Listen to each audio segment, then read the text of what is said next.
The images in the following program are highly sensitive and may be as disturbing to viewers as they were to us. However, we have to show the truth about cruelty to animals, praying that you will help to stop it.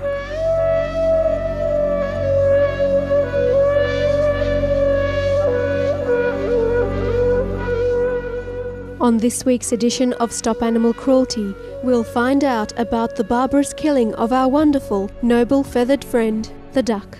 Ducks are highly intelligent, have rich emotional and social lives, and communicate through vocalizations called quacking. Ducks recognize one another through their distinctive quacks, and variations in the tone of a quack communicate different emotional states. A female duck sits on her eggs for up to 28 days until they hatch. New hatchlings are able to swim just a few hours after birth and can travel considerable distances to find water. Ducks also form close bonds with other ducks and with animals of other species. In one case, a male duck in Sweden became the foster father of 5 chicks after becoming enamored of their hen mother. In addition, ducks show altruism and cooperation, often flying in groups to protect and assist one another during long journeys. In one instance, Dr. Arthur Peterson of Florida, USA, found a male duck aiding his blind partner by giving her vocal cues to help her find her way around, thus acting as a seeing eye duck. However, despite their compassionate natures, tens of millions of ducks are slaughtered in cold blood by so-called sports hunters each year.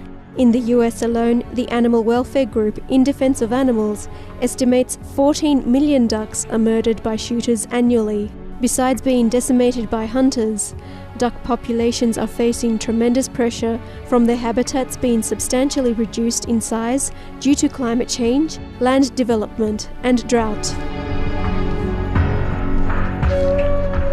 Well, some birds can fly 12,000 kilometres without stopping. It's amazing. They can navigate, they can fly day and they can fly night. So you're dealing with intelligent species. All different species have their own sort of intelligence to suit their environment. And it's amazing what birds can do.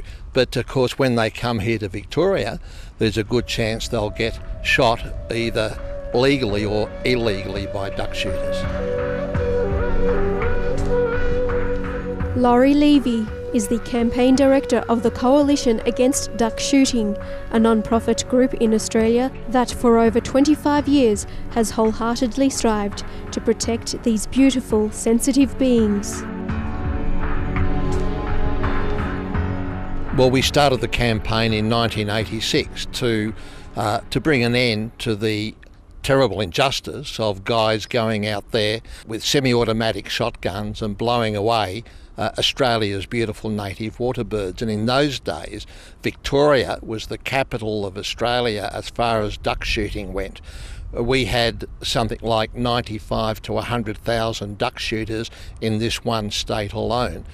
And I believe the only way we could have an impact there was to get a lot of media coverage. And over the last 20 years, the numbers of duck shooters in Victoria have declined from 95 to 100,000 down to 20,000, and that's due to public opinion.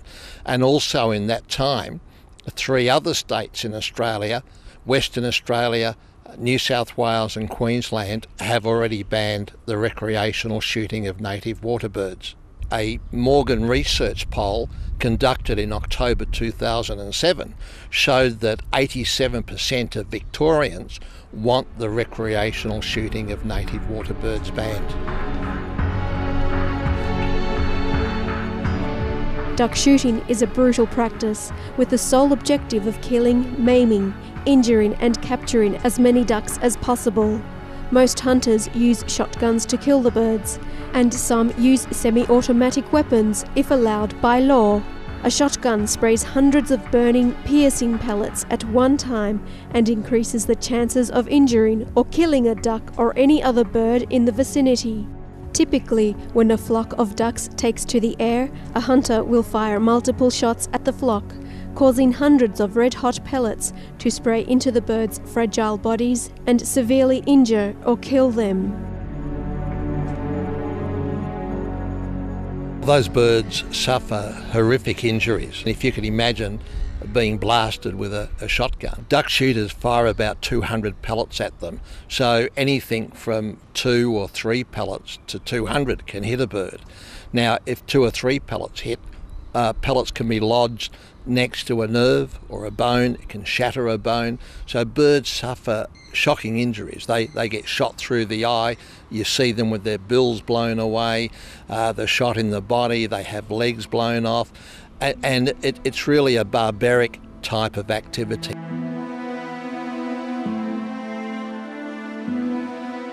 Depending on the size of the pellet, a duck will typically die when 3 to 8 pellets directly hit him or her.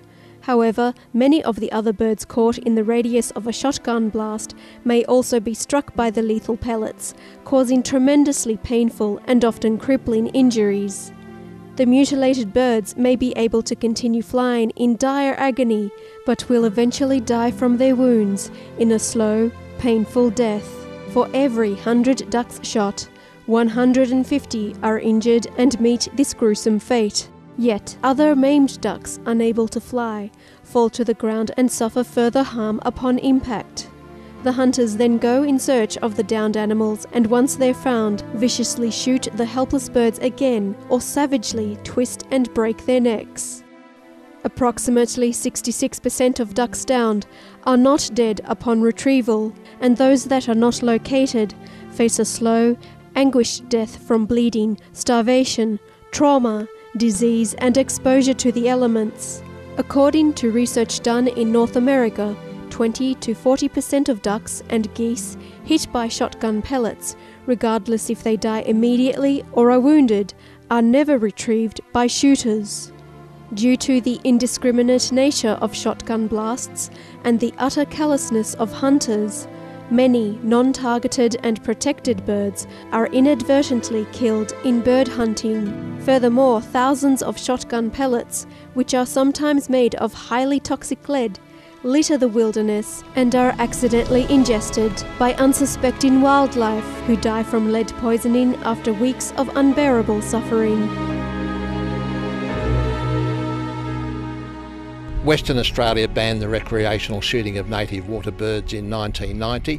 That was followed in 1995 by New South Wales, and Queensland then followed 10 years later in 2005. And they did it mainly because of the shocking cruelty involved in the shooting of native water birds. Shooters use shotguns, which are scatter guns, and they only have a range of about 50 metres. They fire at birds that are out of range, they wound them, and at least 25% of birds that are shot are wounded. And those birds will fly away and die a slow death. The Coalition Against Duck Shooting actively protects birds from shooters and treats those ducks and other waterfowl wounded by pellets. Our rescue team this year will comprise about 200 members of the public who will go out to the wetlands. Our role is to move birds away from the shooters before the opening time and bring in any wounded birds. We have mobile veterinary clinics up on the wetlands, and also to bring out any illegally shot, protected or threatened species that are shot. But in the early days, in the 1980s and early 1990s, we would go to Lake Bullock in central Victoria, and that wetland was about 15 kilometres by about 8 kilometres in those days, and you would get 10 to 15,000 duck shooters on one wetland. And it was frightening out there. Birds were falling out of the sky. You had duck shooters in those days using semi-automatic weapons, so it was quite frightening. But we used to bring out 300 or 400 wounded birds that were treated in our mobile veterinary clinics on that one weekend alone. What drives waterfowl hunters to murder ducks and other birds? We asked Mr. Levy for his perspective.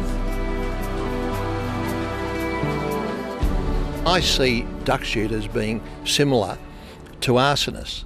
Arsonists can't help themselves when they start fires, even though they probably know that those fires are going to kill people possibly, are going to kill wildlife, and of course destroy the vegetation and the environment.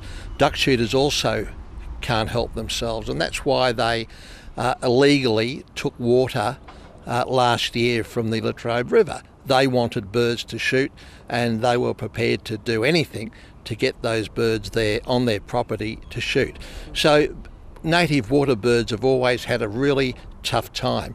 And I don't necessarily blame the shooters because they can't help themselves.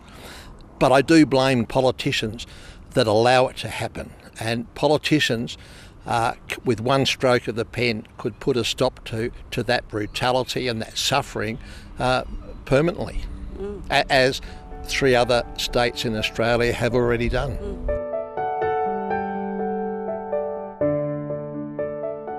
What should we do if we discover a duck or other waterfowl that has been shot? What can we do to prevent them from being targeted by shooters in the first place? Mr. Levy has the following advice. Take the bird to a vet or ring the wildlife department in whatever country the bird is in, because water bird numbers right around the world are decreasing, mainly because of climate change, and it's going to be a lot tougher in the future. So what people could do is just do what we've done, take people out to wetlands if duck shooting is allowed, wear bright coloured clothes, stop birds from being shot, have mobile veterinary clinics on the wetland to deal with injured water birds. If we speak out together against these atrocities, we can stop them. We can let others know about the cruelty perpetrated by bird hunters and write to community leaders and government officials to advocate for an immediate ban on this abhorrent activity. By raising awareness and voicing our disgust about such practices, we can ultimately abolish all forms of animal cruelty.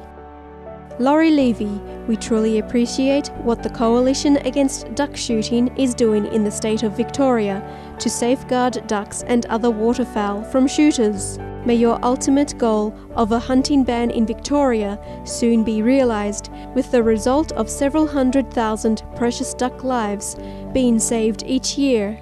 For more information on the Coalition Against Duck Shooting, please visit www.duck.org.au or connect with the Coalition at www.facebook.com. Thank you for your presence today on Stop Animal Cruelty. May humanity soon learn to love all beings and live in peace and harmony. For more details, please visit www.suprememastertv.com/stop-animal-cruelty.